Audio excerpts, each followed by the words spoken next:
In the heavy dark of the hacienda stables, a skin-tingling knock hammered on the wooden door. Who comes to the stable at midnight before the wedding? A shadowed messenger pushed a yellow envelope into Liam's hand and vanished before another heartbeat. The telegram read, Edward Delgado murdered Uncle Mateo in 1921. The confession exists. He will kill Sofia next. Warn her now. Alejandro. The man she is supposed to marry tomorrow is a killer. Below the main message, a scrawled postscript. He buried witnesses. Do not trust the priest or the guests.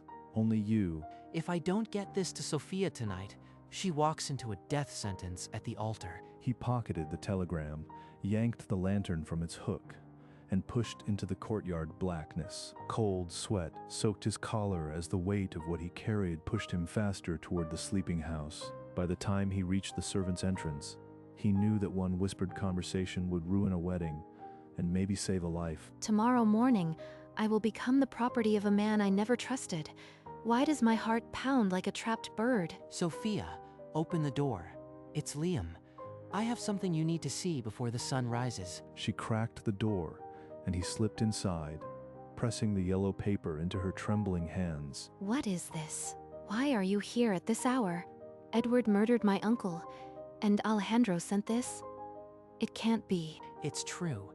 I'd know your brother's handwriting anywhere. Look at the postscript, Sofia. He buried witnesses. Oh God, Liam, what have I almost done? I was about to marry the man who killed my uncle. You cannot marry him. I have a plan. Tomorrow, mid-ceremony, you must faint. The chaos will give you a window. They'll carry you to the side chamber. Then you slip through the window. Come to the rear gate. I'll have Relincho saddled and waiting. I will ride until my hands bleed or I reach the border. I refuse to die in that murderer's house, wearing his ring. By dawn, the hacienda was fit to bursting with the scent of orange blossoms and the rustle of freshly pressed linen. Every pearl pinned into my hair feels like another lie being braided into place. She could not meet the eyes of her own reflection. The girl staring back was a stranger in white. Today I close the last loose end of a debt that has hung over this house for 8 years. The chapel door groaned open, and a wall of forced smiles turned toward her like loaded guns. She looks like a sacrifice walking toward the altar, not a bride. Edward's eyes locked on her, and for one cold second, Sofia saw not a groom but a predator measuring its prey. The priest lifted his hands, and the ancient words began to fall like stones into a silent, crowded room. If he finishes those vows, I will never draw a free breath again. She clenched her fists beneath the bouquet until her knuckles ached, praying her legs would not give out too soon. The priest intoned, "Till death do you part," and Sofia's knees buckled. She collapsed in a heap of lace and pearls, the bouquet rolling away. Quickly, bring water. The heat has overcome her.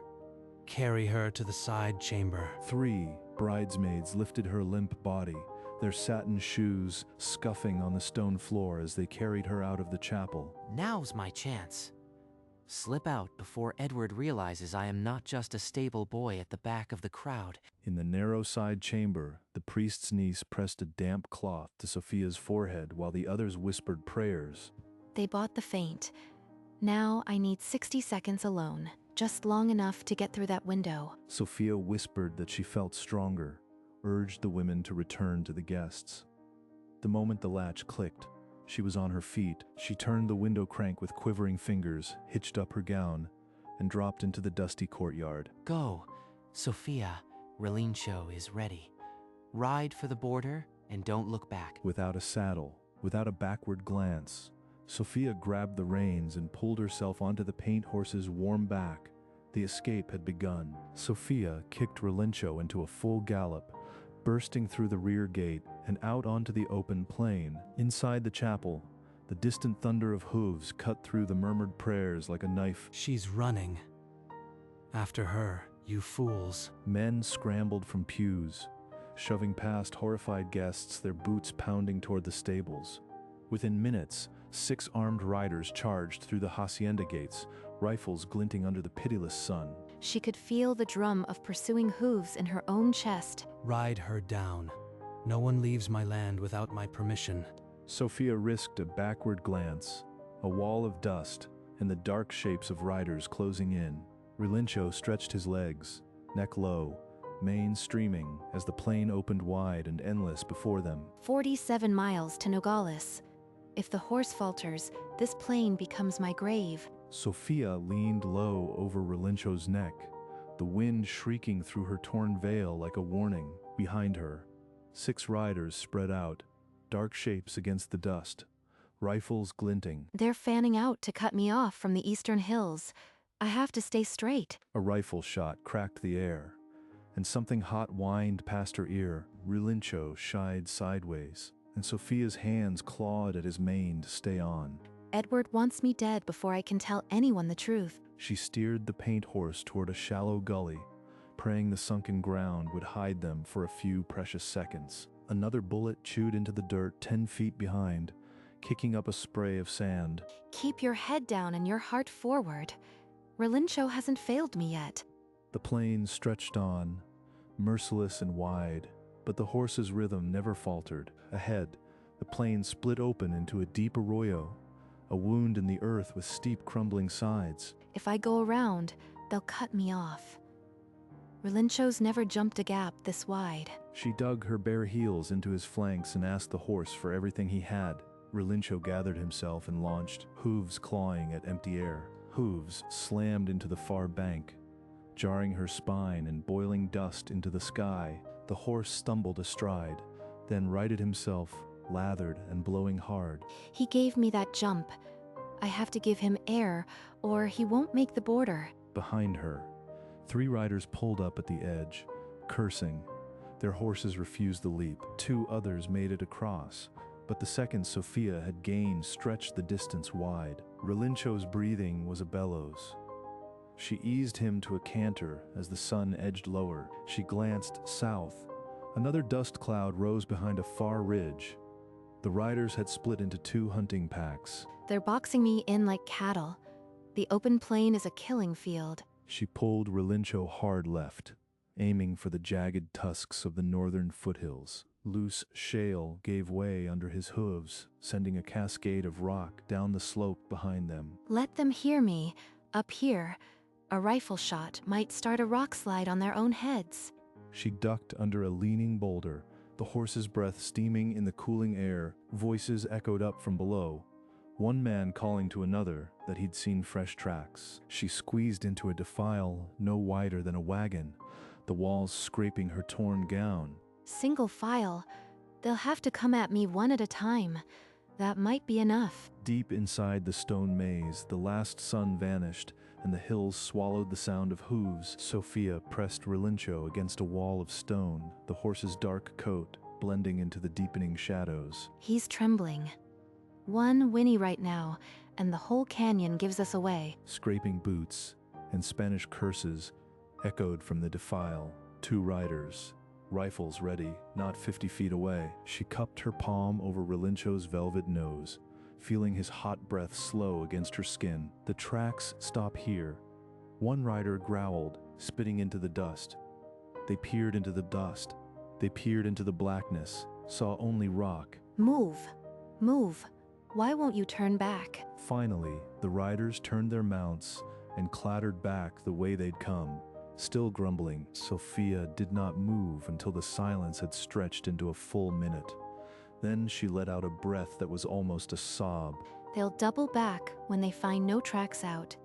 I've bought myself a mile, maybe 2. She emerged from the maze of stone under a bruised purple sky, the border still a distant promise. Through the last gap in the foothills, the Nogales peaks punched into the sky, and below them, a thin silver ribbon of river, the border. There it is. But the sun is bleeding into the mountains faster than Relincho can run. Relincho's gallop had become a labored canter, each stride a question his body was struggling to answer. Not yet, me valiente. 1 more mile. You've carried me through death already. Carry me home.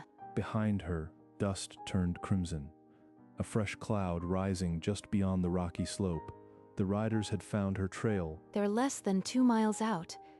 If this horse falters, I'll meet them on foot in this stupid dress. She leaned flat against his neck, her torn veil streaming behind her like a battle flag too stubborn to fall. He's digging from a well that's nearly dry. I can feel it in every heave of his ribs. The Nogales Bridge was a thin, dark line against the water, barely a mile distant now, but the sun was a shrinking coin. She pressed her bare heels into his sides and made a sound that was half prayer, half war cry. Relincho skidded to a trembling halt before the striped barrier, his chest heaving, foam dripping from his bit. Please, I need to cross. The man I was forced to marry is chasing me. He murdered my uncle. Papers. No one crosses without identification. You are on U.S. soil as soon as you pass this gate, and I need a reason. I have nothing. I ran from my own wedding. Look at me. Do you think this is a lie? The guard's eyes flicked from her ruined dress to the empty horizon, his jaw set in bureaucratic stone. I can't let you through without at least a name and a destination. Rules are rules. He's going to turn me back into their hands. This uniform is my coffin. A fresh gust of wind brought the sound of hooves and a dust cloud boiling up, not a mile behind her. They're coming. If you send me back, you'll be handing me to a murderer. Is that what your rules demand? The guard stared past her at the closing riders, and for the first time, something in his face cracked open. The guard turned to face her fully, something raw and military draining from his shoulders. What's your name, and who exactly is chasing you? Sofia Montoya. The rider leading them is Edward Delgado. He murdered my uncle Mateo 8 years ago and forced my family into this wedding. Her trembling hand reached into the torn bodice of her gown and drew out a crumpled yellow telegram, holding it toward him like a confession. A telegram's not legal proof, but no woman rides 40 miles in a wedding dress unless the devil's at her heels. Frank took the paper, his eyes tracking the spidery handwriting as the wind tried to rip it from his fingers. My brother Alejandro sent that. He's been hiding in California because Edward would kill anyone who knows the truth. Please, I am not a criminal. I am a victim. Behind her, the dust cloud thickened, and the first distinct shapes of horses materialized out of the golden haze. Riders, rifles across their laps. If I turn her over and she's telling the truth, I am sending an innocent woman to her death. If I let her through on a story, I lose my badge. His hand drifted toward his holster, but he didn't open the gate. The riders were less than half a mile out now, hooves pounded to a halt, inches from the barrier, and 5 lathered horses blew hot breath into the settling dust. The lead rider, a scarred man with Edward's silver pin on his lapel, leveled a finger at Frank. The woman is a thief. Hand her over, or we will take her and your gate. Edward isn't even here. He sent his jackals to do the killing for him. Frank stepped around the barrier and planted himself in the dirt between Sophia's horse and the muzzles of 5 rifles. I am not a thief. Edward Delgado murdered my uncle and forced this wedding. Ask him where Mateo Montoya is buried. She's under my protection until I decide otherwise. Drop those rifles or the next sound you hear will be me calling for company. A lever action clicked in the silence. One of the riders had chambered around. He's going to die for me. A stranger in a uniform, and he's going to die. Frank didn't flinch. His eyes never left the scarred riders, and his thumb caressed the hammer of his service revolver. For a long, stretched second, no one breathed. The sun balanced on the mountains like a guillotine blade. In one smooth motion, Frank cleared leather and leveled his revolver at the scarred rider's chest. She is now under the protection of the United States. Lower your weapons and ride back, or I will open fire. He snatched the bulky radio from his belt and keyed the transmitter. Border Post 7 to Nogales Station, requesting immediate backup. Armed riders at the gate. The scarred rider's horse danced sideways, its ears flat. His men looked to him, fingers tightening on triggers. They're going to shoot him. Dear God, they're going to shoot us both right here. Frank thumbed back the hammer. The click cut through the wind like a second heartbeat. The radio crackled back up en route, hold position. Frank's lips twitched into a hard, unamused smile. You hear that? In 5 minutes, this gate will have more guns than you've ever faced. Last chance to ride away clean. Behind him, Sophia slumped forward over Relincho's neck, her body finally surrendering to the shivering aftermath of the ride. The scarred rider swore, his knuckles white, but his horse took a single step backward. The scarred rider spat, wheeled his horse, and the 5 men melted back into the crimson dust, their curses trailing like smoke. Frank holstered his revolver slowly, his knuckles still white, but his shoulders dropped an inch. Sophia's leg gave as she slid from Relincho's back, and she landed in a heap of mud-stained lace on the American side. I don't even know your name, but you saved my life. Thank you. Thank you. Frank Dawson. And I've seen enough liars to know when a woman's eyes are telling the truth. 5 armed men chasing a bride in a torn dress. That's not justice. That's Todd justice. That's cowardice wearing spurs. He saw me. Not a runaway bride, not a criminal, just a woman who refused to die in a murderer's house. She reached a trembling hand to Relincho's muzzle, the horse's labored breath warm against her palm. Frank unlatched the barrier and motioned her toward the guard shack. We'll get you water and a blanket, then we talk. Sophia took 1 step forward, then another, the weight of 47 miles finally settling into her bones as the last sun vanished. A voice, half choked with years of silence, called from the shadows by the guard shack. Sophia, it's me, your brother. Ellie? He stepped into the lantern light, thinner and harder than she remembered, clutching a yellowed envelope as if it held the world. I've been waiting here for 2 days, praying every hour that you'd reach the border. I knew you'd make it. He's alive. After 8 years of forced silence, my brother is alive. They fell into each other's arms, a decade of grief and silence breaking in, a single shuddering sob. This is the original confession. Edward Delgado wrote it by his own hand in 1921, then tried to bury it with my uncle's body.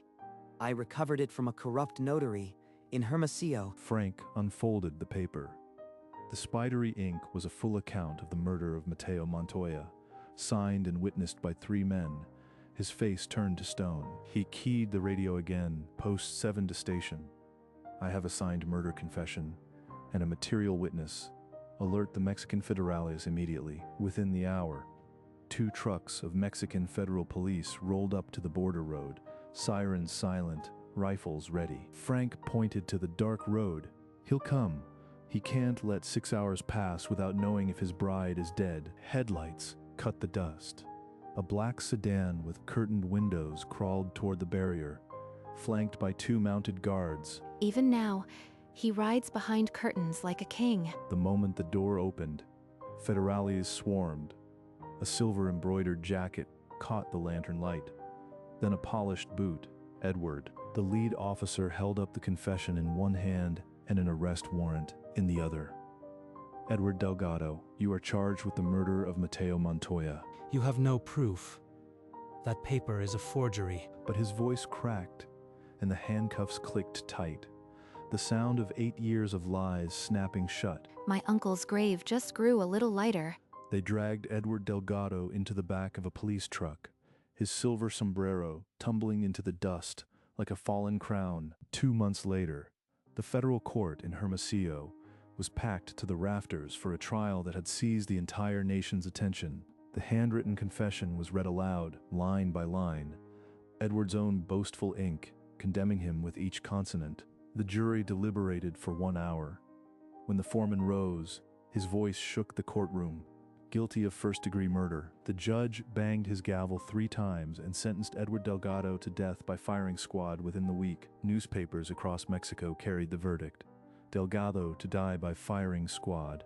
Sofia Montoya exonerated. In his final hour, he sat on a prison cot, staring at the wall, stripped of his silver, stripped of his name. At sunrise, a volley of rifle fire cracked across the prison yard, and the man who had murdered Mateo Montoya paid the price. A week after the execution, Sofia rode back across the plain with Alejandro and Liam and opened the hacienda gates herself. She knelt at Mateo's grave and placed a white rose on the stone. Her whisper carried on the wind. It's over. The hacienda stood proud in the morning light, and Relincho ran free in the pasture, his mane catching the wind. Over 3 years, Sophia rebuilt the hacienda with Liam at her side, the stable boy who had saddled her freedom. He never asked for anything except for me to smile again. On San Juan's feast day, they stood under the old mesquite tree in the village chapel yard, with a dozen witnesses and no silver embroidery. I thought I'd never wear white again without feeling chains. But today, it feels like wings. You've always had wings, Sophia. I just helped you find the gate. Relincho, gray around the muzzle but still proud, was led into the main hall during the feast, the only horse ever permitted under that roof. He stood on a woven rug, chewing marigolds while guests raised glasses to the horse that had carried her across death. My brother is building a new life in California, but I have my land, my husband, and this old paint horse who still whinnies when I come home. As the sun sank, they walked the pasture, and she felt a peace she'd never believed possible. She rested her head on his shoulder, the pearl tiara long gone, but a simple silver ring on her finger. Relincho lived to 31, his muzzle white, his days easy under the mesquite where Sophia had wed. One autumn morning, he lay down in the pasture and did not rise. Death came as a settling of dust. Sophia buried him beneath those same branches beside Mateo's grave. More decades passed. Liam departed in the 60s, leaving her the solitary keeper of their story. At 91, she'd sit on her porch at dusk, eyes tracing the horizon she once galloped for freedom. When grandchildren gathered, she'd tell of a runaway bride and a paint horse who outran a murderer. She could still feel the phantom weight of the pearl tiara and the sting of the wind. The confession, the telegram, and the tiara lay in a cedar box in the main hall beside the empty bridle. I rode 47 miles in a wedding gown to escape a lie. Now I see the truth every sunrise. And when the sun disappeared, she'd whisper, "I am not a thief. I am not a victim. I am home." At dusk, the hacienda walls held echoes of hooves, of a torn veil, of a girl who turned her wedding into a war cry in a cedar box in the main hall. The pearl tiara rested beside a yellowed telegram, the words still sharp. Beside them lay the handwritten confession, unopened for years, the ink of a murderer long since dried to dust. The sun buried itself behind the mountains, pulling a last thread of gold across the pasture where Relincho once galloped. In the quiet, a ghost ride crossed the plain, a girl in white, a boy in dusty trousers, and a horse that never tired. They crested the border ridge again and again, forever reaching the moment when a guard raised his hand and said, "She stays."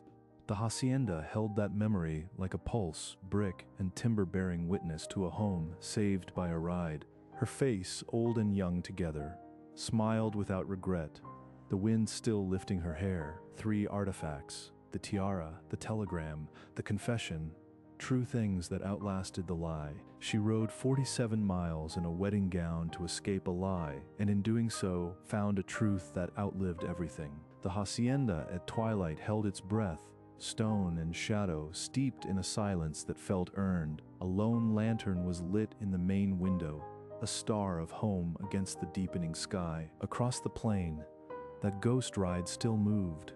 A paint horse, a white dress, a heart that never broke. The land remembered.